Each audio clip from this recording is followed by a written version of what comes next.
আসসালামু আলাইকুম এভরিওয়ান। আজকে আমি আপনাদের মাঝে শেয়ার করব আলু দিয়ে দেশি মুরগির ঝোল। প্রথমে আমি একটি পাত্রে তেল দিয়ে দিয়েছি। এবার কিছু আস্ত গরম মশলা দিয়ে দিচ্ছি। আর এখানে আমি হাফ কাপের মতো পেঁয়াজ ব্যবহার করেছি।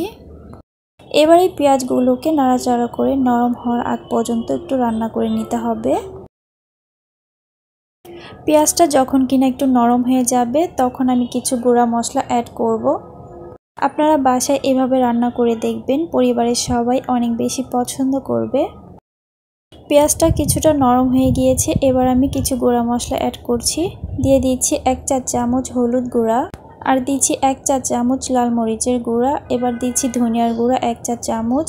এবার দিয়ে দিচ্ছি স্বাদ মতো কিছুটা লবণ। আদা আর রসুন দিয়ে দিচ্ছি 2 টেবিল চামচ। আদা রসুনটাকে একসঙ্গে পেস্ট করে নিয়েছি। এবার আমি দিয়ে দিচ্ছি 1 টেবিল চামচ জিরা পেস্ট। জিরাটা এভাবে বেটে নিলে রান্নাটা অনেক বেশি টেস্ট আসে।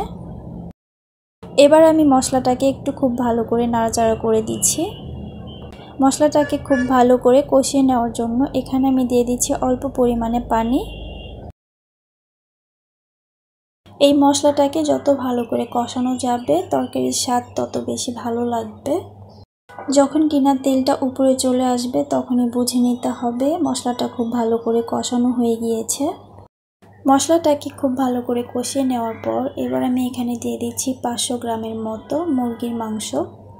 এখানে আমি দেশি মুরগি ব্যবহার করেছি।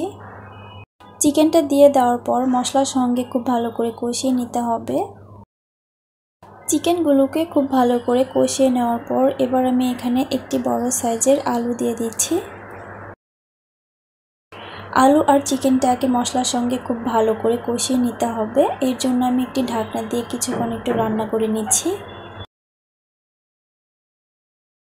এই চিকেনটাকে খুব ভালো করে কষিয়ে রান্না করলে কিন্তু খেতে খুব ভালো লাগে। এই তো চিকেনটা কিন্তু খুব ভালো করে কষানো হয়ে গিয়েছে। এবার আমি এখানে দিয়ে দিচ্ছি পানি, চিকেনটা খুব ভালো করে সেদ্ধ হওয়ার জন্য। এখানে আমি অল্প পরিমাণেই পানি ব্যবহার করলাম, যেহেতু এটাকে খুব ভালো করে কষানো হয়েছে। এবার ঢেকে এটাকে কিছুক্ষণ রান্না করে নিচ্ছি।